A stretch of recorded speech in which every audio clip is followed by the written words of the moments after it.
kesaksian. Jadi Pak Chandra ini, Chandra Kirana ya namanya, luar biasa. Ini seorang yang dulunya dia itu adalah mantan dukun, bayangin. Dia mantan dukun dan dia pun bekerja di penyanyi di klub malam ya. Tapi sekarang dia sudah bertobat, banyak melakukan pekerjaan Tuhan, banyak juga mengusir roh jahat. Oke, kita tidak sabar lagi untuk melihat bagaimana sih kisah hidup yang unik ini dari Pak Chandra Kirana.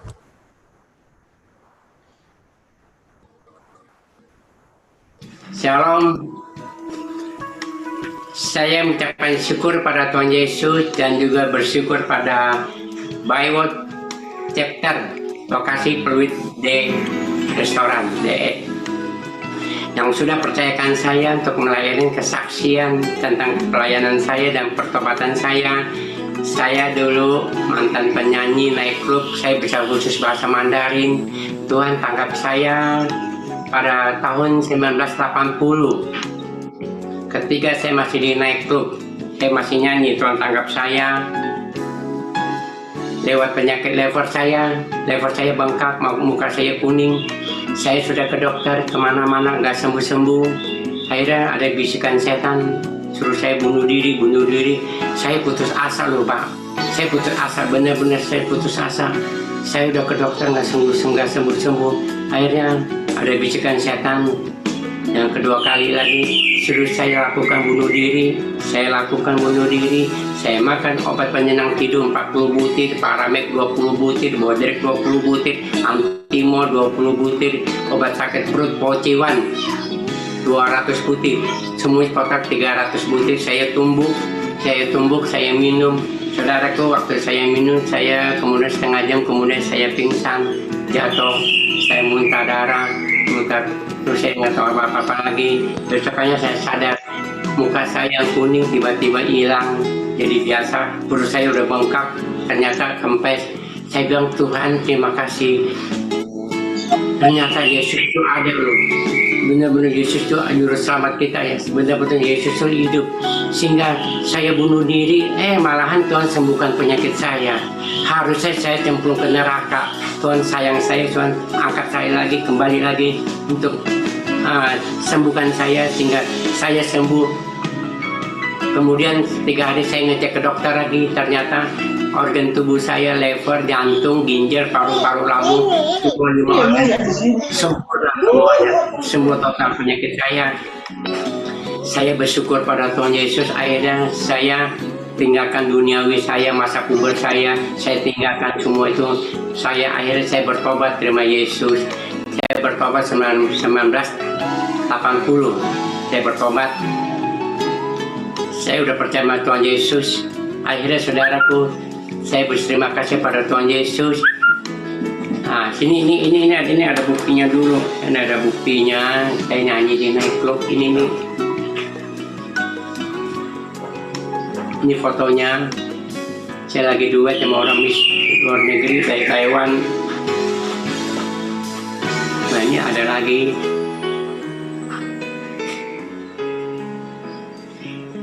Nah, ini saya tuh. Saya lagi duet bahasa Mandarin.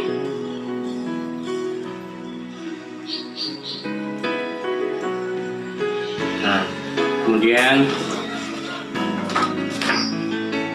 ini saya lagi nyanyi di pernikahan di restoran.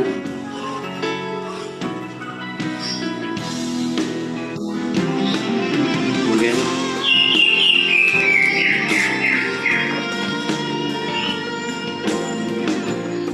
ini foto-fotonya.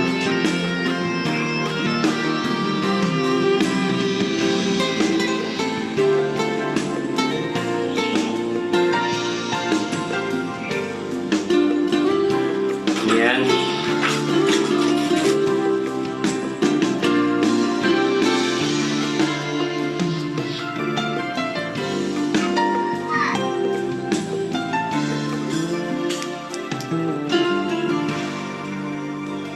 nah, ini foto-foto saya, bukti semuanya. Saya bilang, Tuhan terima kasih, saya sudah tinggalkan duniawi saya sudah melayani pekerjaanmu. Saya bilang terima kasih Tuhan Yesus, saya sembah Tuhan yang ajaib. Yesus kita luar biasa. Akhirnya saya dikasih satu talenta itu yang luar biasa. Terus sebelumnya saya diproses sama Tuhan, benar-benar diproses. Waktu saya belum kenal Yesus, keuangan saya cukup, mobil saya 2, kemudian saya juga ada. Nah, setelah itu begitu saya terima Yesus, saya jatuh miskin, saya jatuh susah. Tuhan proses saya betul-betul. Tuhan bersihkan badan saya, kotor-kotoran, racun apapun ada di sini. Tuhan bersihkan semuanya. Lewat anak saya kan 2, 1 perempuan, 1 laki. Yang pertama masuk rumah sakit ICU di Usada, sembuh 3 tahun kemudian. Yang 2 masuk lagi di ICU, paru-paru basah lagi, terus sembuh. Kemudian berapa tahun kemudian istri saya, dia kan paling doyan cuka. Kalau dia masuk Supermi, cukanya 4 sendok, 5 sendok. Saya udah kasih tahu boleh makan cuka tapi jangan banyak-banyak. Sebab cuka itu jahat, empe-empe juga jahat. Dia paling doyan empe-empe sama cuka. Akhirnya dia makan kurang lebih 1 minggu. Terus makan lagi setiap minggu, sampai 1 tahun dia makan. Saudara tuh, akhirnya dia punya tulang copot waktu dia lagi senang, copot. Cuka itu bisa mengurangi kalsium kita. Bisa mengurangi kalsium kita, menjadi air tulang keropos, kanker tulang, rematik tulang, segala tulang-tulang karena dia doyan cuka. Air saudaraku, itu uangnya habis semuanya. Istri saya juga uangnya habis, saya biayain kurang lebih 200 jutaan. Begitu dia udah sembuh, kemudian kurang lebih udah 3-4 tahun saya lagi mengendarai motor pelayanan tahun 1991. Saya lagi jalan di Ancol, Marta Dinata, tiba-tiba tuh saya lagi jalan, tiba-tiba kontainer main nikung begini Pak. Akhirnya saya jatuh, motor saya masuk kolong mobil, kegencet, kaki saya kegencet, motor saya patah total. Tulangnya patahnya begini Pak, tulangnya patah begini, tulang itu. Ini pecah-pecah semua, patah semuanya, retak-retak. Saya udah nggak bisa apa-apa lagi, saya cuma bisa nangis.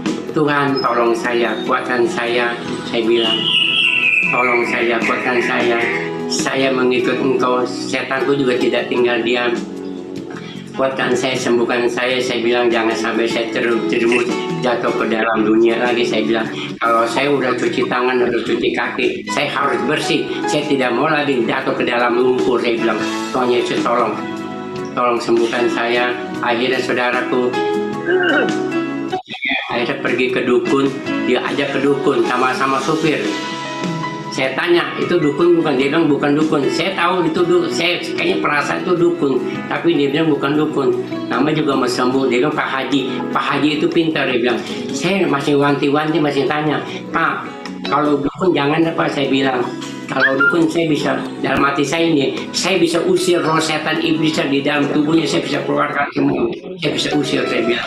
Tapi dia bilang bukan. Ternyata akhirnya saya coba dah, saya ke sana. Di Kemayoran Gempol. Nah di situ ternyata di praktek ada dibuka Pak Haji. Sekali saya masuk ke ruangan tempat prakteknya, saya masuk, kemudian saya berdoa dalam nama Yesus. Saya bahasa roh, saya berdoa, dia berdoa terus. Saudaraku, Tuhan kasih saya penglihatan.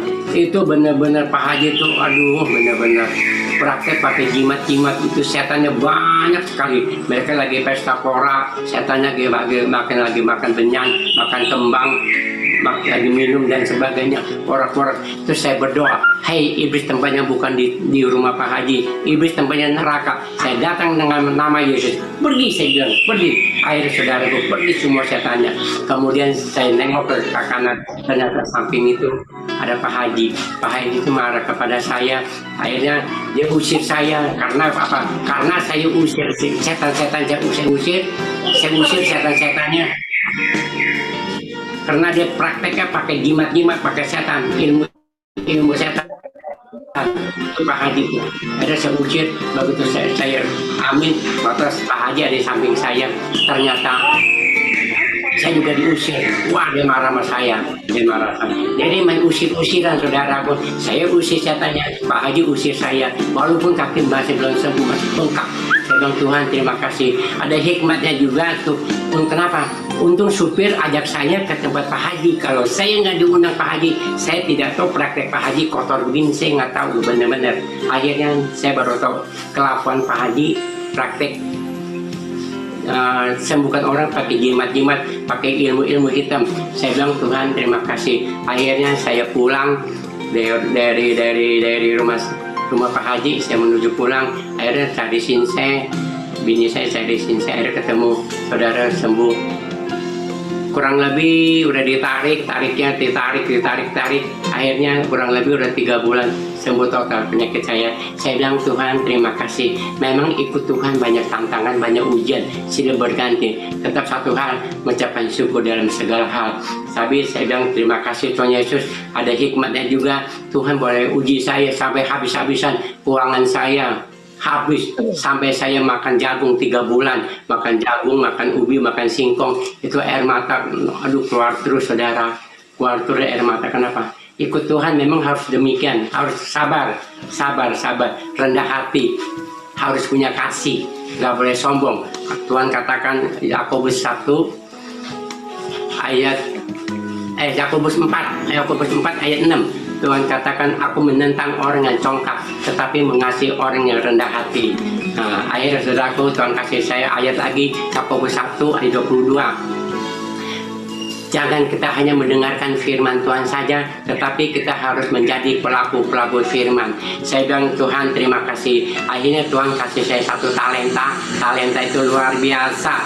Tuhan kasih saya talenta untuk menyembuhkan orang, untuk menolong orang. Tuhan sekarang pakai saya dan pelayan saya bagi mereka yang santet orang, diguna-guna orang, kemasukan setan, bakar jimat-jimat. Ini pelayan saya setiap hari. Nah, untuk kita kenapa? Untuk menolong orang, untuk menyelamatin orang. Saya bilang Tuhan pakai saya demikian. Saya bilang Tuhan terima kasih. Sampai sekarang Tuhan pakai saya pelayanan usir setan, bakar jimat, orang kemasukan setan, kemasukan iblis sudah 37 tahun. Saya bilang Tuhan terima kasih, saya bisa kenal Engkau. Untung Tuhan tangkap saya. Kalau Tuhan tinggal tangkap saya, Tuhan tidak tangkap saya ujung-ujungnya ya kemungkinan kalau belum bertobat bisa ujung-ujungnya masuk neraka. Saya bilang Tuhan terima kasih. Kemudian saya juga masuk di Full Gospel tahun 1986. Saya sudah masuk ke Full Gospel. Saya melayani di Full Gospel 1986, kurang lebih sudah 37 tahun saya melayani pekerjaannya di Full Gospel. Sekarang saya di Full Gospel di Muara Karang Chapter.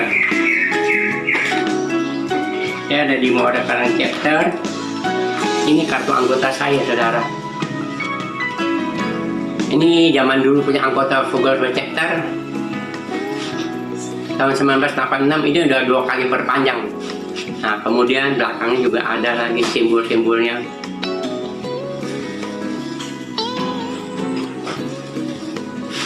Nah, terima kasih, saya ucapkan syukur kepada Tuhan. Sekarang pelayan saya melayani bagi mereka santet, diguna-guna orang, kemasukan setan. Nah, saya ada buktinya, saudaraku. Tuhan pernah pakai saya masuk nolongin orang di daerah Cipondo. Cipondo itu dari Polres ke dalam lagi kampung-kampung. Tuhan utus saya ke tempat tengah-tengah serigala.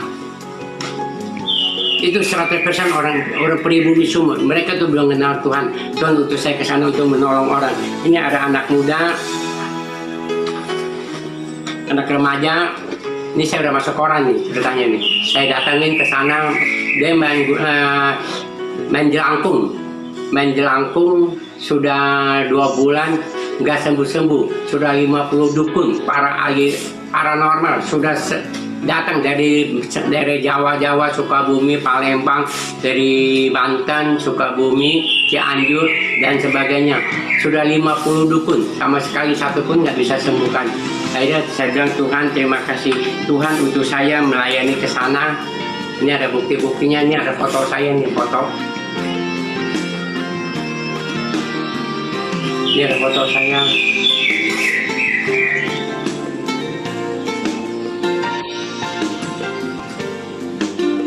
Nah, ada saya melayani. Ini bukti-buktinya, nih ada foto-fotonya, bukti ini saya nih tuh. Pakai baju biru.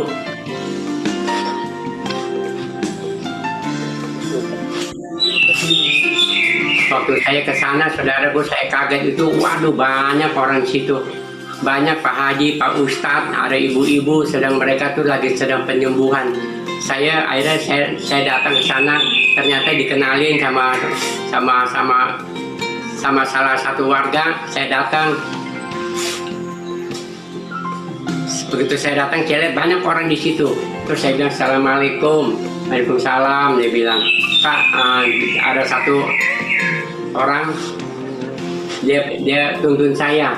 Paknya ada tamu dari Jakarta, mau bantu kesembuhan sukarela.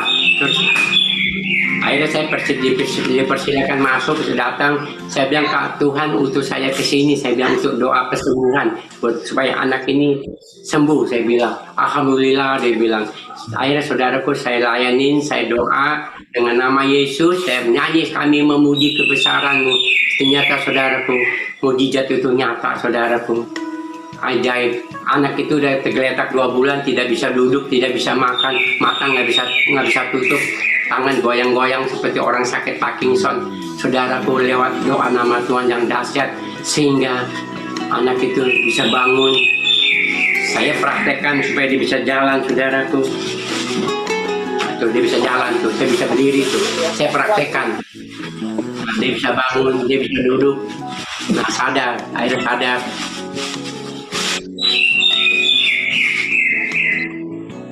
Nah, kemudian akhirnya dia sembuh. Saya bilang, Tuhan terima kasih. Apa sih buat Tuhan nggak bisa? Lukas 1:37. Bagi Tuhan tidak ada mustahil, udah ya. Terima kasih, saudaraku, ini pelayan saya. Tuhan Yesus memberkati. Haleluya, terpuji namamu kekal selama-lamanya. Amin. Kan bagus banget ya, apalagi dengan mentor ya yang cukup subur ya. Dan saya berharap bisa live, dan Tuhan itu begitu baik. Ya, hari ini kita kedatangan seseorang yang sangat luar biasa. Ya, infonya juga sempat aktif ya di Full Gospel FGBMFI. Ya, dia juga sudah berkeluarga, dan infonya adalah mantan dukun sakti yang saat ini sudah menjadi pengikut Kristus. Ya, jadi tanpa panjang lebar, saya langsung panggilkan Pak Evangelis Daud Tony untuk sharing hari ini. Silakan Pak Daud. Shalom. Waktu dan tempat. Shalom semuanya. Nah, shalom semuanya.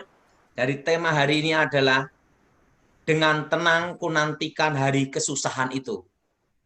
Nah, temanya aneh kan?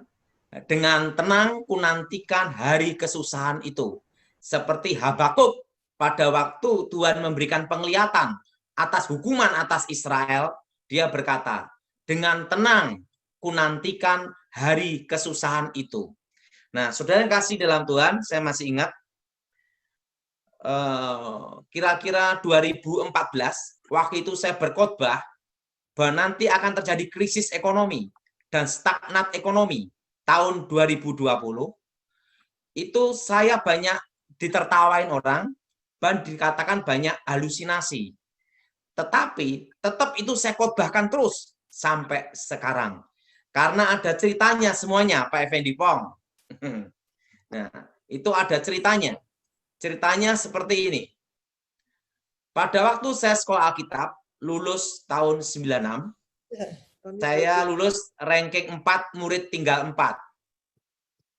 Nah, di situ saya berpikir jadi hamba Tuhan itu berat.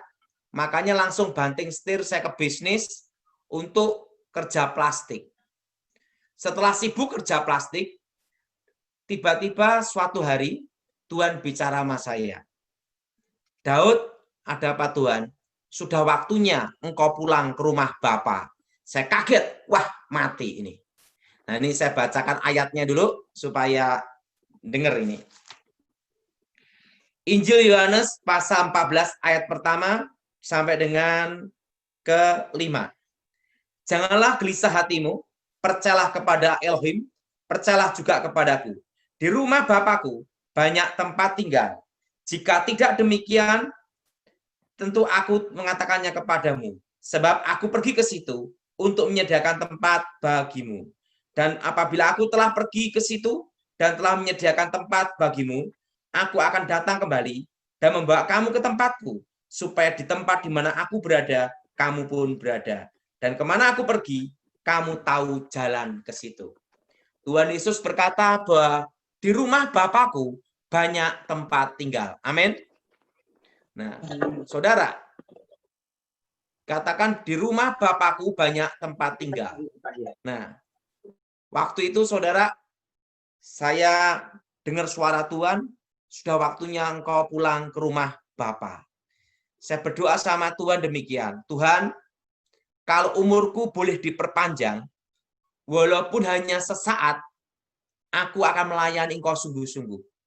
Walaupun hanya diberi waktu sesaat, aku melayani engkau sungguh-sungguh. Tuhan bicara sama saya, tidak, kau harus pulang hari ini. Saya bingung gimana modelnya jadi orang mati. Modelnya gini atau gini. Dan apa yang terjadi? Saya naik sepeda motor sama kawan saya. Nah, waktu itu mau naik sepeda motor, saya ngomong sama Mama, Mama, aku mau pulang ke rumah Bapak ya, Mama. Kamu gila ya? Baru stres ya? Bilang gitu. Dan apa yang terjadi? Saya naik sepeda motor, boncengan sama teman itu di depan, saya di belakang, ke arah Wonogiri. Wah, jalan kenceng nih sepeda motornya. Ada truk jalan kenceng. Nah, tiba-tiba truk ini berhenti mendadak. Nah, yang di depan kan tahu, mau nyalip gini tahu, langsung lempar gini.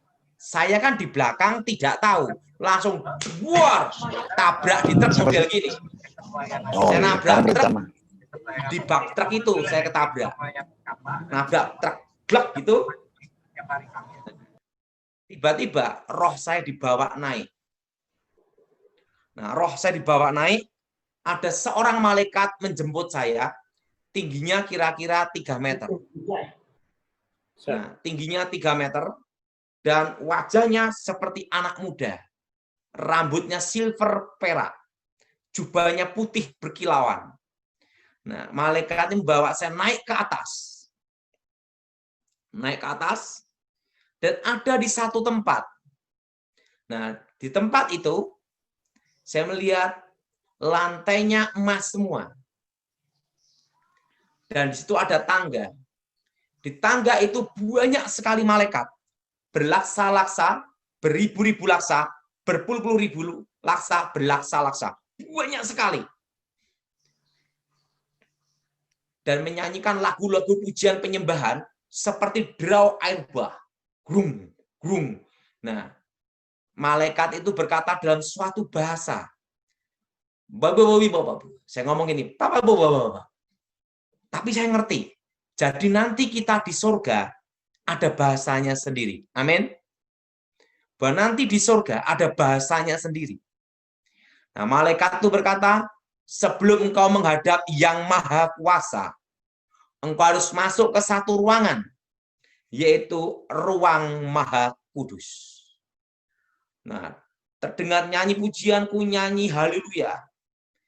Sama malaikat itu berkata, lagu-lagu pujian sebelum dinyanyikan di muka bumi, terlebih dulu dinyanyikan di surga. Jadi lagu-lagu pujian penyembahan di bumi ini, itu lagu lama sebenarnya. Karena di surga itu selalu nyanyi lagu-lagu baru. Nah, sebelum lagu-lagu di muka bumi dinyanyikan, terlebih dahulu dinyanyikan di surga. Malaikat itu berkata, mari engkau masuk ke ruang maha kudus. Nah, tiba-tiba saya lihat tirai terkoyak dari atas ke bawah. Dan saya melihat tabut perjanjian. Dan tiba-tiba terdengar nyanyian. Biar awan kemuliaanmu turunlah memenuhi bait sucimu. Itu seperti derau air bah. Di situ roh saya bersujud di depan tabut perjanjian. Dan malaikat itu menjelaskan apa yang dilihat Musa di gunung itu tentang kemah suci adalah gambaran dari tempat ini. Jadi yang saya lihat itu tempat aslinya, dan yang dibikin Musa adalah apa yang sudah dilihat di surga. Setelah itu malaikat itu berkata, mari engkau menghadap yang maha kuasa. Di situ malaikat berkata, mari engkau menghadap yang maha kuasa. Saya diajak jalan lagi. Kembali ke tangga emas itu lagi. Di situ tidak ada matahari, bintang, dan bulan. Karena yang di tangga itu ada sebuah tahta yang menyinari seluruhnya. Dan pada waktu saya ada kembali ke tangga itu, tiba-tiba terdengar suara. Akulah Alfa, akulah Omega. Akulah yang awal, akulah yang akhir. Aku adalah aku, akulah YHWH, Yahweh. Tiba-tiba saya lihat tangannya gini. Dan wajahnya bersinar melebihi matahari. Tapi tidak bisa lihat wajahnya. Sebenarnya engkau sudah ada di tempat ini. Tetapi karena engkau minta umurmu diperpanjang, maka umurmu akan diperpanjang di muka bumi. Dan selama umurmu diperpanjang di muka bumi, pergunakan sebaik-baiknya. Tapi sebelum kau kembali ke muka bumi, akan kutunjukkan apa yang akan terjadi atas hidupmu dan bangsamu di masa depan. Akulah Alfa, akulah Omega. Akulah yang awal, akulah yang akhir. Aku adalah aku, Yahweh. Aku telah mati, bangkit hidup kembali. Akulah Yesua Hamasyah. Jadi nama Tuhan Yesus asli di Israel zaman itu adalah Yesua Hamasyah. Aku adalah aku, akulah Yesua Hamasyah. Dan tiba-tiba tangannya gini, saya lihat lubang pakunya ada di sini. Sering kita digambar-gambar lubang pakunya di sini. Tidak, lubang pakunya ada di sini. Dan dia berkata, akulah Alfa Omega. Sebelum kau kembali ke muka bumi, akan kutunjukkan apa yang akan terjadi atas hidupmu dan bangsamu di masa depan. Tangannya gini, dan dari tangannya ini keluarlah sinar. Terang benderang. Dan sinarnya itu tiba-tiba kayak layar lebar. Hari-hari yang akan terjadi. Dan terdengar suara. Sebelum dunia dibentuk, aku sudah mengenalmu. Dan aku sudah menentukanmu. Sebelum dunia dibentuk, aku sudah mengenalmu. Dan sebelum dunia dijadikan, aku sudah menentukanmu. Nah, di situ tiba-tiba tangannya gini. Mengenal dan menentukan. Tangannya gini. Langsung shot, hari-hari akan terjadi. Terkelihatan di situ. Di situ saya melihat Indonesia terpecah menjadi 3. Pertama, Timor Leste sudah lepas. 2 akan menyusul. Shot. Di situ saya melihat bahwa Indonesia 25 tahun dipulihkan Tuhan. Dimulai dari krisis 98. Sebelum pemulihan Indonesia akan terjadi resesi ekonomi. Anginnya akan datang 2018, 19, dan badainya datang 2020. Dan Indonesia akan mengalami stagnat ekonomi, yaitu tepatnya bulan 6, bulan 7. Dan berhenti untuk menuju 2023. Dan 2023, tepatnya bulan Januari, setitik terang akan menyinari bangsa Indonesia. Dan waktu itu, Tuhan bicara sama saya, mari kutunjukkan, di rumah Bapakku banyak tempat tinggal. Di situ Tuhan ajak saya ke satu tempat, lantainya emas, dan pagarnya seperti air mengalir. Seperti pagarnya seperti air mengalir. Nah, di situ pagarnya terbuat dari batu blue safir, ruby, emerald, batu-batu permata. Emerald, batu permata. Dan yang tidak ada, batu ake aja. Setelah itu Tuhan bicara sama saya. Apa yang ingin kau tanyakan? Ku jawab. Saya tanya sama Tuhan, Tuhan, kapan engkau datang? Langsung Tuhan bicara sama saya. Engkau tidak perlu tahu masa dan waktunya. Yang perlu engkau tahu, aku menyertai umatku sampai kesudahan zaman. Nah, sang Tuhan bicara sama saya, mari kutunjukkan. Di situ saya lihat suatu pemandangan yang indah sekali. Dan Tuhan bicara sama saya, apa yang ingin kau tanyakan? Tuhan, aku ingin tahu siapakah istriku, jodohku di masa depan. Tiba-tiba tangannya gini, akulah Alfa, akulah Omega. Tangannya gini, langsung dari tangannya keluar sinar. Yes! Hari-hari yang akan terjadi. Yes! Baru saya mengerti, sebenarnya dari awal sampai akhir dunia itu, master plan sudah ada di sana. Hari-hari yang akan terbentuk dan hari-hari yang akan terjadi. Di situ saya melihat ada satu wanita rambut lurus. Saya melihat wajahnya ditutup. Saya tanya sama Tuhan, Tuhan, nyari rambut lurus kan jutaan, gimana nyarinya? Engkau akan ketemu di satu tempat kebaktian KKR. Nah, tiba-tiba ditunjukkan, ada satu anak perempuan kecil. Dia lihat gini nih. Dan anak ini natap saya gini. Anak perempuan itu menatap saya, ngeliatin gini terus. Saya tanya sama Tuhan, siapa itu Tuhan? Itu anakmu di masa depan.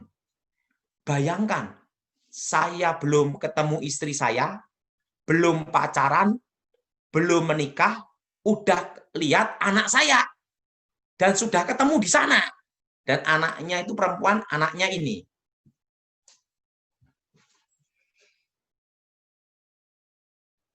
Jadi ini yang pernah saya lihat di surga. Pada waktu di surga itu saya lihat ini, padahal saya belum menikah, belum ketemu istri saya. Nah, ditunjukkan hari yang akan terjadi. Nah, ada seorang pengkhotbah gemuk pendek. Siapa itu Tuhan? Itu kamu di masa depan. Kok jelek banget gitu, saya kaget. Nah, itu kamu di masa depan. Nah, setelah itu Tuhan bicara, sudah waktunya engkau kembali ke rumah orang tuamu.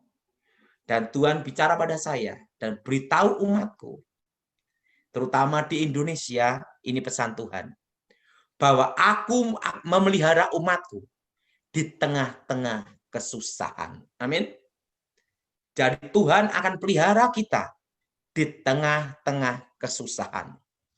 Nah, setelah itu Tuhan bicara sama saya, sudah waktunya engkau kembali ke rumah orang tuamu.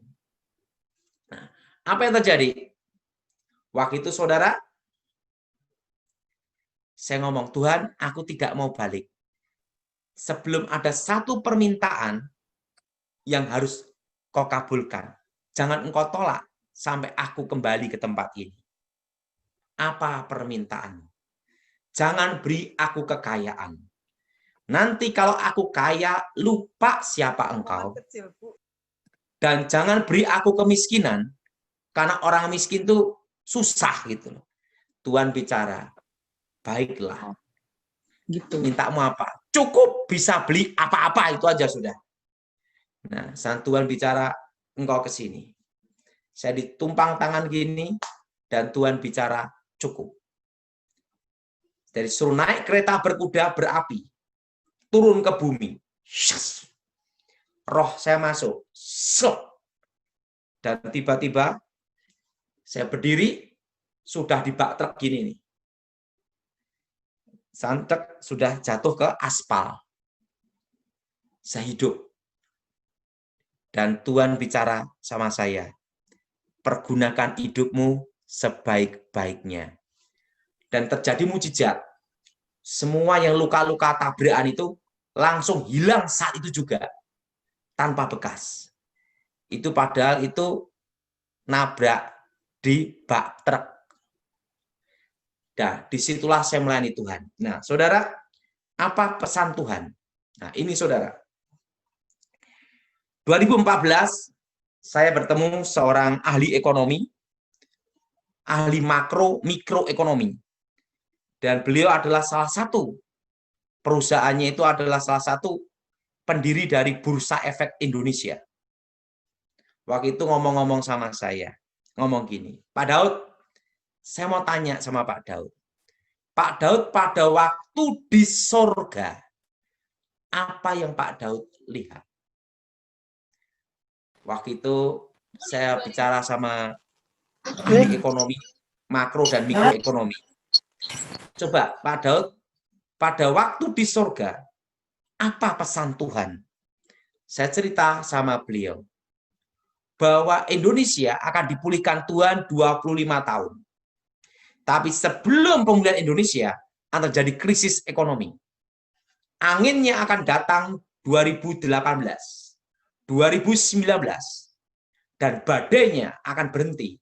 Badainya ada di 2020. Dan Indonesia akan stagnat ekonomi menuju tahun 2023. Langsung yang ahli ekonomi ini, coba Pak Daud, saya akan kalkulasi indeks. Setelah itu akan saya lihat makro mikroekonomi, sun, utang negara, obligasi, semuanya. Wah, dia langsung ketak-ketik itu, wah, itu ahli ekonomi benar. Nah, setelah itu dia ngomong, gini Pak Daud, kira-kira nanti tahun 2019, 2020, utang Indonesia akan tembus 4.000 triliun lebih. Saya kaget. Loh, berdasar apa, Bapak? Berdasar data. Dia langsung lihat datanya. Nanti perkiraan saya akan terjadi kira-kira nanti 2018, 19, 2020. Utang negara, utang Indonesia akan tembus 4.000 triliun lebih. Dia bilang gitu. Loh. Coba sekarang Pak Daud, apa yang dilihat di surga lagi? Supaya saya bisa lihat apa yang terjadi gitu. Nah, langsung dia gini kan. Nah, apa pesan Tuhan? Nah, saya beritahu bahwa 2019, 2020 untuk beli tanah. Loh, kok pesannya itu? Ya, langsung dia ngomong ini. Oh ya, sekarang akan saya cek semuanya Pak Daud. Oke. Gini Pak Daud, kalau Pak Daud cerita sama orang yang ini akan diketawain. Tetapi itu pesan Tuhan, harus disampaikan. Sampaikan saja. Karena tidak berdasarkan fakta-fakta ekonomi. Bagaimana akan terjadi resesi. Tetapi ini akan tembus 4.000 triliun tahun 2020. Nah, setelah itu saya cerita, oke. Saya cerita lagi sama kawan saya, lulusan UI. UI, dan dia ahli ekonomi juga, akuntan juga. Pak Daud, waktu di surga, apa yang pesan Tuhan untuk ini akan terjadi apa? Saya mendapat pesan bahwa anginnya akan datang 2018, 19, dan badainya 2020. Dan Indonesia akan mengalami stagnat ekonomi. Berhenti. Bulan 6, bulan 7, 2020. Untuk menuju tahun 2023. Tepatnya bulan Januari, setitik terang akan menyinari bangsa ini. Waktu ahli ekonomi ini ngomong gitu, dia ngomong gini. Untuk suatu resesi ekonomi, harus ada faktor-faktor yang mendukung. Tapi faktornya apa? Bisa terjadi resesi ekonomi. Ini yang tidak masuk akal. Dia bilang gitu. Dan 2014 saya khotbahkan terus itu. Setelah itu 2019 saya khotbahkan itu, walaupun orang mengatakan saya itu gila, halusinasi, terusan macam-macam, terserah. 2020 Januari, Februari, Maret, enggak taunya corona, saudara. Sehingga bulan 6, bulan 7 stagnat. dan Indonesia masuk resesi ekonomi. Dan waktu itu saudara yang ahli ekonomi ketemu saya gitu, Pak Daud, semua teori ekonomi yang saya pelajari semua ada saya taruh di belakang meja semua. Loh, dan saya taruh di lemari. Karena untuk resesi ekonomi ini tidak masuk akal. Tetapi terjadi resesi ekonomi, semua berhenti. Nah, apa pesan Tuhan untuk kita? Untuk menghadapi hari kesusahan itu. Terus sudah tahu bahwa tahun ini adalah deflasi. Yaitu penurunan daya beli. Nah, penurunan daya beli. Nah, jadi saudara yang diberkati Tuhan, uangmu berapa saja, tapi ingat, jangan hutang. Pertama, ini pesan Tuhan, beli tanah. Beli tanah. Pinggir-pinggir jalan, yang dilewati pintu tol, dan 2 mobil lewat. Sebisa mungkin di bawah 1 juta. Dan Pulau Jawa. Itu, saudara. Dan itu Pulau Jawa. Karena sekarang banyak orang perlu uang cash. Yang pertama itu. Kedua, jangan utang bank. Ini pesannya. Jangan utang bank. Kalau ada utang bank, segera dilunasin. Bila perlu utangnya berkurang. Sekarang kan baru program, maaf saya tidak bisa bahasa ekonomi, restrukturisasi ya, apa itu susah saya ngomong. Yaitu hanya bayar bunga, induknya nanti. Nah, yang kedua, jangan utang bank. Ketiga, semua berkebun. Semua berkebun.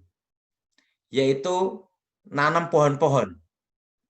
Alpukat, durian, manggis, setelah itu nangka, pokoknya semua buah-buahan jangka panjang. Tanamin semuanya, berkebun. Kalau tidak punya tanah, di tempat kontrak-kontrakan, nanam pohon sayur-sayuran. Karena nanti harga pangan akan naik. Karena setelah deflasi, penurunan daya beli, tahun depan akan terjadi inflasi. Tahun depan akan menuju inflasi. Jadi saudara, pegang rupiah secukupnya saja. Untuk sampai tahun 2023. Nah, kalau yang bekerja, ikut orang, pokoknya bertahan, berdoa, percaya firman Tuhan, memelihara saudara di tengah-tengah kesusahan. Tuhan pelihara dan cukupin. Dan pesan Tuhan untuk kita, jangan takut dan khawatir. Jadi saudara, waktu itu pesan Tuhan juga supaya invest emas. Tetapi itu 20 tahun yang lalu. Tetapi sekarang emas sudah hampir 1 juta, bahkan 1 juta lebih. Jadi untuk investasi emas tidak mungkin, terlalu mahal. Jadi saran saya saudara-saudara semua, beli tanah pinggir-pinggir kota. Karena nanti waktu tahun 2023, tepatnya bulan Januari, setitik terang akan menyinari bangsa Indonesia. Disitulah awal dari pemulihan Indonesia. Nah, itulah pesan Tuhan yang saya sampaikan kepada saudara.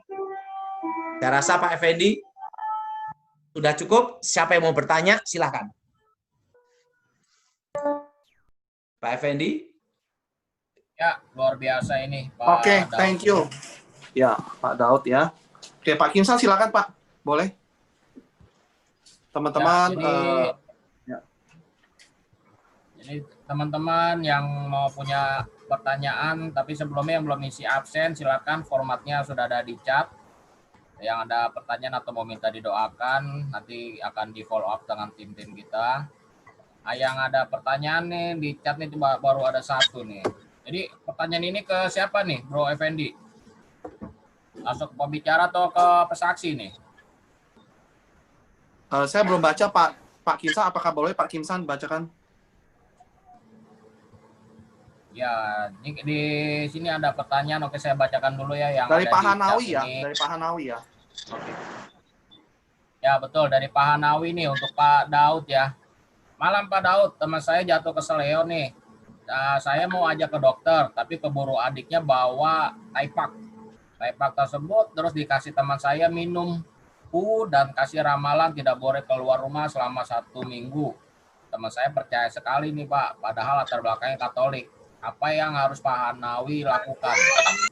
Ya, Itu ada kutuk, itu harus dipatahkan dalam nama Yesus. Doakan supaya dijamah Tuhan, supaya dia mengerti. Itu nanti hanya seakan-akan dibuat sembuh. Berapa tahun kemudian kumat lagi. Siapa ini semuanya? Setan itu tidak pernah memberi manusia gratis. Ada harga yang harus dibayar. Doakan supaya dia sadar dan bertobat. Saya kasih untuk 5 orang aja ya untuk bertanya. Lagi lanjut. Ya, 5 orang. Oke, sudah 1 nih. Berarti kuotanya tinggal 4 orang ini nih. Ayo siapa cepat dia dapat yang mau bertanya. Soalnya masuk pertanyaan baru 1 nih Pak. Mungkin pada bingung nih mau bertanya apa atau terlalu banyak pertanyaan nih Pak. Kalau ada pertanyaan dari Pak Audi nih, Pak Kimsan. Ya, ada dari Pak Audi Arthur ya. Malam Pak Mana Daud. sih, kok nggak ada sih ini? Selamat malam Pak Nitau. Berdasarkan Kamarnya Pak ya. Saya Joni Mau Talib tanya Pak. apa? Mau ya, tanya Pak, apa? yang mau bertanya masuk di dalam chat dulu Pak, biar kita tidak bertabrakan satu dengan yang lain ya, biar enak juga untuk rekan-rekan yang lain. Oke, saya lanjutkan lagi Pak. Tadi Pak Audi itu menanyakan Halo Pak, biar cepat Pak. Halo, masyarakat halo penjualan. Ya Pak, gimana Pak Daud? Silakan Pak Daud. Suaranya tidak jelas, coba silakan. Shalom Ya, Pak jadi ada Daud. pertanyaan. Suaranya nabrak-nabrak ini.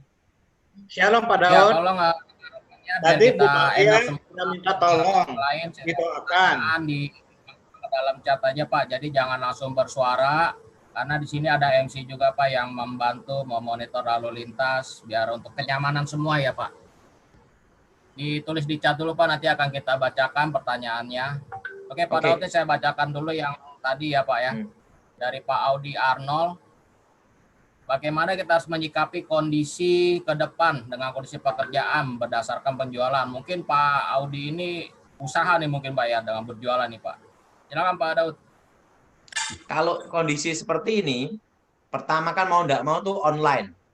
Kedua, saya hanya dapat pesan Tuhan waktu itu, yaitu supaya semua pada berkebun malahan Pak Ogisman.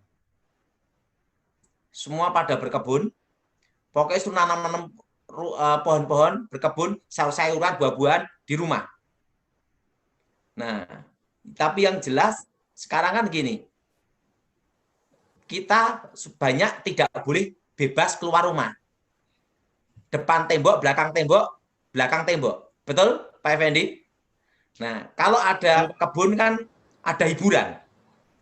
Jadi saran saya semua berkebun, dan kalau ada uang, gunakan untuk bertahan untuk beli bahan makanan pokok aja. Nah, karena apa?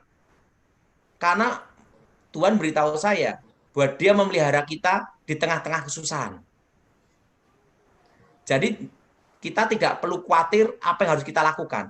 Percaya Tuhan betul-betul pelihara kita. Itu Pak Gisman. Oke Pak, waduh mantap. Jadi berkebun nih Pak ya. Jadi kebetulan saya juga mau bertanya nih Pak, dan pertanyaan saya kurang lebih sama juga dengan rekan kita Pak Edi nih Pak ya. Untuk trik-trik berkebun, saya juga udah coba berkebun apalagi hidroponik Pak. Mungkin ada trik-triknya atau gimana Pak dalam berkebun ini Pak? Kalau saya itu berkebun itu kalau menghadapi musim kemarau pakai paralon. Jadi tanaman sini jarak kira-kira 10 cm saya kasih paralon sebesar gini. Tanam dalam tanah. Kira-kira kalau pohonnya kecil ya itu kira-kira hanya 20-25 cm. Kalau itu ini 50 cm pohon besar. Jadi nyiraminya di dalam tanah. langsung di paralon itu disiramkan, set, langsung meresap ke akar. Itu bertahan 2 atau 3 hari, Pak Ongkisman. Oh ya. Oke, jadi mantap Pak ya. Jadi tanah itu taruh paralon ya biar kita lebih kontrol. Atau juga mungkin hidroponik ya Pak Daud ya. Itu bagus. Nah, sekarang gini Pak Ongkisman. Sekarang kondisi PSBB gini, hiburannya apa? Betul Pak. Hiburannya apa itu ya Pak ya. Jadi kalau kita berkebun ada mainan istilahnya Pak ya. Udah mainannya bisa menghasilkan juga Pak ya. Iya. Oke. Ya, mantap. Kebetulan saya berkebun Oke. juga, Pak. Saya juga berkebun. Ya. Tanah atau hidroponik Pak? Kalau saya tanah ya, tapi tidak luas ya, kira-kira hanya 1 hektar ya. Oh, saya kira Tapi tidak luas, cuma terpecah-pecah. 10 hektar Pak. Ya, Oke. mantap Pak. Oke, kita tinggal 2 pertanyaan lagi nih akan saya pilih, dah pas lah ini ya. Wah, ini ada yang seru juga nih. Bagaimana bisa lepas dari profesi dukun dan menjadi seorang evangelis, Pak? Saya dulu kalah sama pendeta Gilbert Lumaindong. Saya hilang ingatan 1 tahun, didatangi Tuhan Yesus sendiri, sembuh. Nah, disitulah saya bertobat melayani Tuhan sampai sekarang. Semua itu adalah anugerah. Tapi kalau ingin tahu latar belakang saya, banyak di buku-buku maupun di YouTube, itu banyak itu. Tetapi terus terang saya tidak punya akun. Jadi banyak yang upload, terserah. Penting Injil diberitakan gitu. Ya, betul. Tadi juga ada yang beri kesaksian juga di chat, Pak. Banyak dia mendapat sesuatu dari buku-buku Bapak tuh ya. Luar biasa emang nih Pak Daud nih ya. Oke, pertanyaan terakhir nih Pak Daud. Salam kenal dari Tommy Nanyoan. Tommy Nanyoan ini presiden chapter di Medit, Pak. Ya mau bertanya, bagaimana caranya mampu terus dikuatkan oleh Tuhan untuk diri sendiri dan keluarga? Dan bagaimana caranya untuk mampu mendengarkan suara Tuhan di tengah situasi ini yang tidak menentu? Silakan Pak Daud. Kita harus baca Alkitab dan dekat dengan Tuhan. Kalau mendengar suara Tuhan itu harus cari Tuhan sungguh-sungguh. Tetapi saya percaya dengan kejadian corona ini, semua orang banyak di rumah, kerjaannya hanya makan tidur, mau tidak mau berdoa juga. Supaya dekat Tuhan. Jadi semua dipaksa supaya dekat Tuhan semua, Pak Ongkisman. Dipaksa. Jadi itu manusia tuh mesti gitu Pak ya, dipaksa, dijepit, dipegangin ya Pak ya. Kalau enggak ya. Karena apa? Tidak ada kerjaan lagi. Jadi waktunya banyak Pak ya. Waktunya Betul, dan betul. ingat ya. Ya, gimana Pak? Jadi gini, Tuhan tuh punya rencana untuk pemulihan. Dengan kejadian corona ini kan banyak yang kumpul, istri, suami, anak-anak, bapak, ibu, anak-anak kumpul semua. Karena apa? Karena apa tuh Pak? PSBB. Ya, sepertinya Bro Effendi, Pak Daud sepertinya agak nge-lag sedikit ya. Beneran ya? Apa saya doang nih? Pak Daudnya iya. Boleh host bantu apakah Pak Daudnya masih ada? Benar-benar 5 pertanyaan ya. Benar-benar 5 pertanyaan nih. Oh, ada Pak Daud. Banyak sekali nih pertanyaan. Iya. Pertanyaan lain nih. Udah ada di situ. Akan kita follow up ya, karena begitu banyak pertanyaan dan waktunya singkat. Tim-tim kayaknya waktunya masih ada ya. Kita masih ada 15 menit lagi kok teman-teman. Ya, silakan Pak Daud. Saya Maria Pak mau bertanya. Daud sudah balik Pak Daud. Pak Daud Tony sudah balik. Ya, Sebentar Bu Maria, kami sedang cek ke Pak Daud. Benar-benar dikasih 5 pertanyaan, Pak Daudnya sudah kemana nih? Jadi saya beritahu Pak Effendi. Oh ya Pak Daud silakan. Ya. Silakan Pak Daud. Dilanjut Pak. Ya, dilanjut Pak. Silakan. Pak Daud. Suaranya ya kok nggak keluar? Mungkin hilang lagi Kak. Ini di tempat saya nge-freeze nih. Wah, Bro Effendi nih sepertinya banyak banget yang antusias bertanya nih ya. Sampai nggak sabaran untuk menulis di chat nih. Nanti sepertinya mesti dibantu follow up nih Bro. Banyak pertanyaan, ada yang minta didoain juga. di chat ini wah lumayan nih, saya bacanya sampai sedikit pusing nih. Oke, sabar ya teman-teman. Pak Suherman, kita mungkin menunggu ya, karena kita Oke, memang ada Fendi. waktu. Ya, Pak Daud, silakan Pak. Pak Daud, Pak, kami menunggu. Saya rasa kita doa dulu ya. Saya tak doa Boleh, ya. boleh Pak Daud. Silakan Pak Daud. Ya. Aku mohon kuasa Elohim bekerja. Bebaskan dari yang jahat, bebas dari kutuk. Darah Tuhan Yesus, sucikan kami semua. Lawatkan sepribadi Tuhan. Dan namamu dimuliakan. Di dalam nama Yesus. Yang percatakan, amin. Oke. Amin. Tuhan berkati ya. Ya. Pak Daud. Oke Pak halo. Daud, silakan Pak. Ya. Terima kasih Thank Pak. you, Pak Daud. Terima kasih Pak Daud. Sampai jumpa. Pak Daud dan semuanya. Tuhan berkati Pak Daud. God Tuhan bless berkati you. semuanya, Pak Daud dan semuanya. Thank you Pak Daud. Hermanlu sebagai FVP kami dan pembimbing mentor kami, silakan saya waktu dan tempat saya persilakan. Kalau ada sekalian pengumuman juga boleh Pak Daud. Pak Suherman, silakan Pak. Pak Effendi masih ingat-ingat Pak Daud, jadi Iya, saya masih pengen tanya tuh. Saya mau nanya, Ya. Pak Daud. Nanti kalau ada pertanyaan-pertanyaan yang ini masih ditanyakan oleh kita semua, boleh dikumpulkan saja di WA ke kita nanti ya, ke chapter atau apa ya.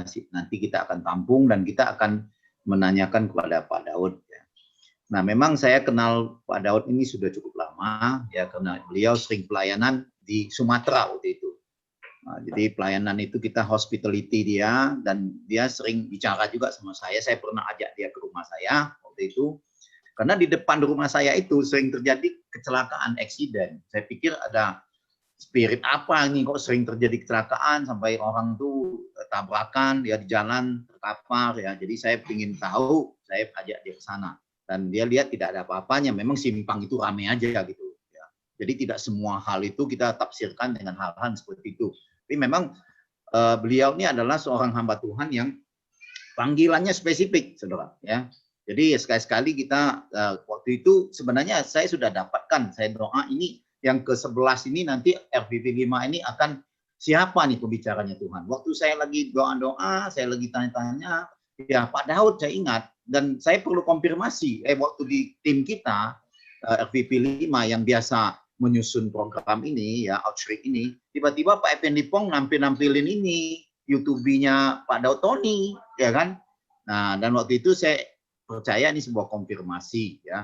Dan kita perlu tahu juga karena orang-orang yang seperti Paulus bilang ya, kita melawan bukan darah dan daging, tapi kita melawan penghulu-penghulu di udara ya, roh-roh jahat di udara. Jadi kita juga mesti tahu bahwa ada alam roh ya, dan orang-orang yang dipanggil khusus, punya talenta khusus, itulah seperti Pak Daud Tony ini. Memang dari kecil dia sudah dari kakek buyutnya semua orang-orang yang mengenal alam roh ini, dan dia adalah keturunan yang dipanggil oleh Tuhan, dan dia mengalami perjumpaan dengan Tuhan ketika dia menantang pendeta Gilbert ya, dan akhirnya dia bertobat, dia terima Yesus, dan dia dipakai luar biasa untuk penginjilan, dan dia sendiri saksikan tadi saudara udah dengar. Dan malam hari ini ya luar biasa ya, kita sendiri sudah melihat bagaimana dia dipakai Tuhan, dan bagaimana sebenarnya apa yang sedang Tuhan bicarakan kepada kita pada malam hari ini ya. Pertama-tama saya menangkap bahwa malam hari ini Tuhan berbicara tentang apa. Di kitab Habakuk, Daud Tony, Evangelis Daud Tony menyampaikan pesan kita, judul kita kan terang di tengah-tengah krisis pandemik dan krisis ekonomi. Jadi pesan ini dia dapatkan di firman Tuhan juga bahwa nanti ada titik terang. Dia bilang kan bahwa di tahun 2023 itu akan terjadi. Makanya dan Tuhan berpesan bahwa Tuhan akan memelihara umatnya. Jadi Tuhan akan melakukan perbedaan antara orang yang beribadah kepada Tuhan dengan orang yang tidak beribadah kepada Tuhan. Nah, semua kita yang hadir pada malam hari ini adalah orang yang beribadah kepada Tuhan. Dan ingat bahwa Tuhan akan memelihara umatnya. Ya, Tuhan akan memelihara umatnya seperti Tuhan memelihara di Mesir, di padang gurun, di tanah perjanjian, dan juga selama 400 tahun diam, dan setelah itu Tuhan datang lagi dari Yohanes Pembaptis dan memelihara kita sampai hari ini dalam Kristus Yesus Tuhan. Dan makanya karena kita tahu ada pemeliharaan Tuhan, maka di kitab Habakuk malam hari ini dia ambil tema dengan tenang ku nantikan hari kesusahan itu. Jadi itu Nabi Habakuk yang bilang. Jadi kita mesti tenang. Kalau kita tahu Tuhan memelihara kita, kita harus tenang, ya. Jangan takut, jangan khawatir, jangan bimbang, jangan ragu. Pegang firman Tuhan. Yang kedua, dia sendiri sudah mendapatkan pesan dari Tuhan, ya. Tapi dia sendiri itu permintaan daripada Pak Daud Tony, ya, ingin memperpanjang usianya. Oleh sebab itu Tuhan memberikan dia tugas, ya. Maka tugas ini dia sampaikan kepada kita. Dia khotbahkan dari 2014 sampai sekarang, tapi orang bilang dia orang yang stres, orang yang maksudnya itu halusinasi.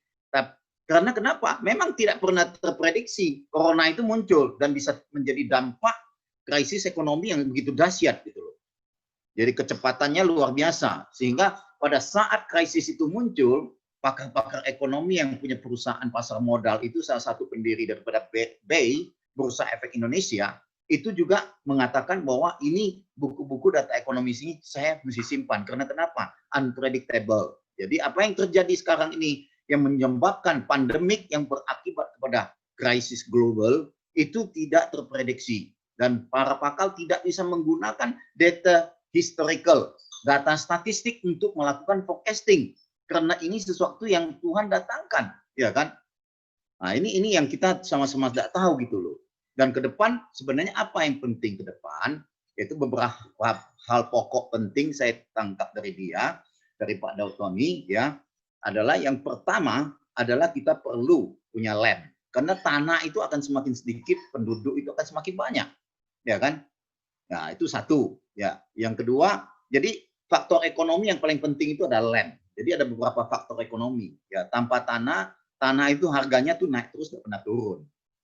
Ya, kecuali di krisis ekonomi, karena manusia penduduk tambah banyak, tanah nggak bisa diproduksi, ya, yang lain bisa diproduksi. Satu, saya tangkap. Yang kedua saya tangkap, ya, kalau dia pesannya nilai rupiah ini hati-hati kita, ya. Jadi artinya kita mesti nilai rupiahnya hati-hati, oleh karena Tuhan akan mencukupkan kita dan kita perlu pertimbangkan portfolio investasi kita. Artinya apa? Bijak dalam menentukan berapa porsi untuk belanja kebutuhan hidup, ya. Untuk investasi di investasi yang menurut James Quay juga. Jadi kita punya pembicaraan ini semua berkaitan. Tuhan itu sangat mengasihi kita. Dia memberitahukan kita di RPP 5, ya, bahwa kita perlu dikasih tahu creative economy. Kita harus memperhatikan usaha-usaha dan faktor produksi yang kita invest itu yang portfolionya yang tepat ke depan. Tentu kita harus banyak berbicara kepada pakar ekonomi. Sekalipun dia seorang yang dapat pesan Tuhan, dia selalu berbicara kepada siapa? Pemilik PT yang pernah bangun BEI, ya. Terus UI punya dosen mungkin pakar ekonomi juga berbicara, ya, tentang itu, ya. Nah, yang ketiga saya tangkap yang paling penting sekarang kita perlu perhatikan adalah komoditi pertanian, saudara. Karena ke depan bisa terjadi krisis pangan. Saya juga pengusaha global international trading, ya. Saya sendiri banyak dapat informasi buyer dari China, dari mana, ya kan, itu sekarang mulai membeli makanan-makanan dalam jumlah yang besar, ya, karena produksi bahkan akan kurang karena orang pertama nggak bisa beraktivitas, yang kedua juga terjadi bencana alam, banjir apa segala, pangan ini bisa berkurang, sedangkan penduduk itu juga bertambah gitu loh. Itu yang saya dapatkan, dan itu jangan takut, ya, kita semua berjalan, ya, terus bagaimana dengar suara Tuhan. Ada 5 pertanyaan, itu beberapa hal yang bagus saya lihat, ya. Bagaimana jadi penginjil, ya, itu paling penting sekarang, ya. Lebih bagus kita setiap hari memberitakan Injil. Kita harus menyadari sekarang, jangan amnesia, ya, bahwa sebenarnya keadaan sekarang ini sudah di akhir zaman, di penghujung zaman. Jadi nggak usah tabu kita dengar tentang kata akhir zaman. Memang sekarang ini kondisinya kayak gitu. Bisa siapa saja yang bisa terjangkit hari ini, tidak ada satu orang pun yang bisa menjamin, ya kan? Saya dari grup Jambi, ya kan? Saya dengar wali kota Jambi juga terjangkit bersama istri dan anaknya sekarang di Karolus, dan dia juga berpesan bahwa taati semua dengan baik karena dia corona ini tidak mengenal siapapun. Saya sendiri juga kena, saudara. Dan oleh anugerah Tuhan saya dapat perpanjangan juga seperti Pak Daud Tony, dan saya percaya saya diperpanjang pasti Tuhan juga sama. Pak Daud Tony disuruh Injilin, ya, lakukan tugasmu, saya juga harus memberitakan Injil. Oleh sebab itu saya selalu melakukan outreach RPP ini. Oleh kenapa? Untuk memberitakan Injil keadaan kerajaan Allah, supaya semua orang mendengarkannya dalam keadaan baik ataupun tidak baik. Beritakanlah Injil itu, ya kan? Dan apabila engkau tidak jemu-jemu berbuat baik, maka pada waktunya kalau engkau tidak menjadi lemah, engkau akan menuai. Dan saya percaya kita semua akan menuai. Dan jangan takut, jangan khawatir. Ada beberapa pesan yang Tuhan sudah berikan lewat Pak Daud Tony, diperkirakan, ya kan, krisis ini memang badainya sudah datang di tahun 2020. Dan mau tidak mau, Erianto Kandani bilang, kita harus hadapi, ya kan? Jadi kita ada di dalam terowongan, tidak usah tanya kapan terowongan itu lahir. Tapi bagaimana kita berjalan di dalam terowongan ini, punya sustainability faith yang dahsyat, oleh karena kita bergantung kepada Tuhan. Setiap hari kita bangun iman kita kepada Tuhan Yesus. Jangan lihat kepada lingkungan, tapi lihat kepada Tuhan. Karena Tuhan punya kemampuan, kerajaannya tidak tergoncangkan. Dan dia bisa mengatasi setiap keadaan saudara. Jangan percaya kepada fakta yang ada di depan mata kita. Fakta itu bisa berbohong, saudara. Tapi kalau firman Tuhan tidak pernah bohong. Firman Tuhan itu adalah ya dan amin. Nah, oleh sebab itu dikatakan tahun 2023 nanti akan ada satu titik terang. Nah, kita menantikan terang itu dari mana? Dari Tuhan. Ya, kita berdoa bersama-sama, biarlah kemuliaan Tuhan itu, terang Tuhan itu terbit atas umatnya. Sehingga bangsa-bangsa akan berduyun-duyun datang kepada siapa? Bukan kepada kita. Bukan kepada kehebatan kita. Bukan kepada skill kita. Bukan kepada kekayaan kita. Tapi datang kepada terang Tuhan yang terbit atas kamu. Ya kan? Itu yang Tuhan akan membawa banyak jiwa pada pertobatan. Jadi mau tidak mau, kenapa? Orang sekarang perlu pikirkan apa? Kalau tanaman itu berarti makan. Ada penghiburan, ada baca firman, karena sudah di dalam kamar, kita mau tidak mau di dalam rumah kita mesti berdoa baca firman supaya kita bisa dengar suara Tuhan. Sehingga kita tahu bagaimana jalan kebenaran itu. Bagaimana jalan hidup itu, yaitu firman itu adalah pelita bagi kakiku, terang bagi jalanku. Tuhan Yesus bilang. Ya. Dan Pak Chandra sendiri juga mengalami perjalanan hidupnya. Mau mati aja jadi sembuh, minum racun jadi obat, ya kan? Kalau sama Tuhan tidak ada yang mustahil, saudara. Ya, Pak Chandra Kirana ngalami, makanya dia bangun penyakit sembuh semua. Ya jangan praktek ya saudara ya. Kalau Tuhan tidak kasih anugerah, ada juga yang minum racun mati benaran, ya. Jadi ini Pak Chandra kesaksian perlu memang itu dari Tuhan. Dia pun tidak tahu dia dapat anugerah. Dan setelah itu apa yang dia lakukan selama 37 tahun, ya 36 tahun, dan dia melayani jiwa-jiwa. My life is to do God will, ya kan? Hidupku, aku ada adalah untuk melakukan kehendak-Mu ya Bapa. Aku datang untuk melakukan kehendak-Mu. Itu yang dilakukan. Dan di FGBNFI, saudara dikasih Tuhan, dia adalah seorang FGBNFI. Dan itulah pria-pria yang luar biasa dipakai Tuhan, ya. Tidak cari position, tidak cari kekayaan, karena di FGBNFI kita ini menabur, pakai uang sendiri, waktu sendiri. Kita tidak ada salary. Kita semuanya untuk kemuliaan Tuhan. Saya rasa itu pesan Tuhan penutup hari ini, ya. Dan kiranya semua audien kita malam hari ini diberkati Tuhan dengan luar biasa. Dan kalau ada pertanyaan mengenai hal-hal yang bersifat alam supranatural yang kita tidak mengerti, kita boleh bertanya kepada Pak Daud Tony, ya, atau Pak Chandra yang siap membantu kita menghadapi persoalan-persoalan seperti ini. Tuhan Yesus memberkati kita semua. Amin. Haleluya. Mari kita berdoa ya. Amin. Pak Suherman langsung doa aja Pak, penutup ya. Oke, ya. Bapak terima kasih, kami mengucap syukur buat malam hari yang indah ini Tuhan. Kami FGBMFI dari DKI 4 FPP 5, kami sudah melakukan apa yang Tuhan tuntun kami Tuhan. Sehingga kami memberitakan Injil kebenaran firman Tuhan lewat outreach ini Tuhan Yesus. Dan Tuhan memberkatilah Pak Daud Tony Tuhan dan istri dan anak-anaknya yang luar biasa yang sudah Tuhan kasih, bahkan sebelum mereka ada Tuhan sudah memberitahu kepada mereka, kepada Daud Tony, dan Tuhan pakai dia Tuhan untuk terus menyingkapkan rahasia-rahasia yang tersembunyi yang seperti Daniel juga diberitahu oleh Tuhan. Banyak orang-orang yang ingin mengetahui, tapi biarlah yang diketahui adalah terang jalan daripada Tuhan, bukan kepada kuasa-kuasa kegelapan. Karena kuasa-kuasa itu di dalamnya ada kutub-kutub yang tadi dipesan. Amin. Supaya kami berdoa malam hari ini, kalau ada di audien kami, Tuhan, mereka yang masih memegang pesugihan, masih memegang pelaris, masih pada jodoh, sukses, dan juga ada hal-hal yang pergi kepada kuasa kegelapan atau guru-guru yang melihat lokasi Hongsui segala Tuhan, Tuhan ampuni Tuhan, dan Tuhan lepaskan Tuhan, sehingga mereka boleh kembali kepada terang Tuhan yang ajaib. Hanya Tuhan satu-satunya di kolong langit menjadi juru selamat. Di bawah kolong langit ini tidak ada nama lain yang di dalamnya ada keselamatan. Hanya Tuhan Yesus Kristus saja. Terima kasih Tuhan, Engkau Tuhan yang baik. Kau memberkati juga Pak Chandra Kirana yang sudah menjadi berkat buat kami kesaksian pada malam hari ini. Tuhan pakai dia lebih dahsyat lagi untuk melayani di Full Gospel dan juga di dunia-dunia penyembuhan dan juga pelepasan daripada roh jahat. Terima kasih Tuhan Yesus, berkati juga semua tim panitia Tuhan yang melayani Engkau Tuhan, dan semua leader FGB NPFI Tuhan, mulai Pak Dali